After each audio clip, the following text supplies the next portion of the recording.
One of the biggest issues with overboard water is emulsions. If you have a lot of emulsions in your overboard water, in your produced water, you actually cannot produce enough. You have a lot of extra downtime and you have higher production costs. And in many occasions we see oil companies closing wells in the North Sea. So we have two types of emulsions. We have a water-based type where we have tiny little oil droplets in, and we have an oil type where we have tiny little water drops in. We are talking about the water.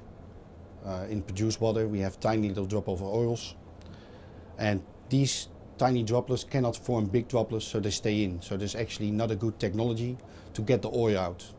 So what you will see if you get the produced water up from the well, you cannot take the oil out and you get over a certain amount of ppms, which is not allowed. So you actually cannot produce anymore.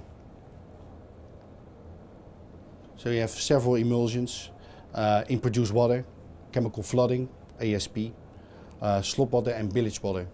That kind of emulsion is an anionic emulsion, so it has a negative charge. So you need something positive to actually stabilize it and get the emulsion to form big droplets. The other application is drilling fluids, fracking and corrosion inhibitors, and you get a cationic emulsion. So you need a negative charge to actually get it neutral. And then we have foam lift. We have an amphoteric emulsion, and that means actually that if the pH changes of your water, if it goes in an acid and it goes to 6 or 5, then you get a negative charge, but if it goes up to 8 or 9, the pH, then you actually get a positive charge. So it's always changing. It's depending which chemicals you add. Most problems you get with emulsions is actually when a major gas field or oil field is already having 40 or 50% produced and it's an old one. So the mature wells actually need more higher investment. They actually need more water and more chemicals to get the oil out. So then emulsion treatment is usually a big problem because you get a lot of wastewater which needs to be treated. What now is happening in the Netherlands, where we have in Groningen, we have a lot of gas in the ground. Because of all the earthquakes, the Dutch government have forbidden to drill more holes and actually explore more gas. So they now need to reopen wells in the North Sea.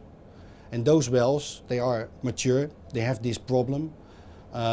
So it costs a lot of money. So there are also a lot of chances now for people that have a closed well to reopen it and actually start producing again. TwinZap is a unit actually. It is 3 stages where we use electrocorrelation first. So we put electricity with non-sacrificial and sacrificial elements in there. For instance, iron or aluminium, where we actually add that to the water to neutralize the surfactant. And if we neutralize it, it can form big bubbles again. So you get big oil droplets, and you can separate them in the second stage by a separator, which is a simple separation tank.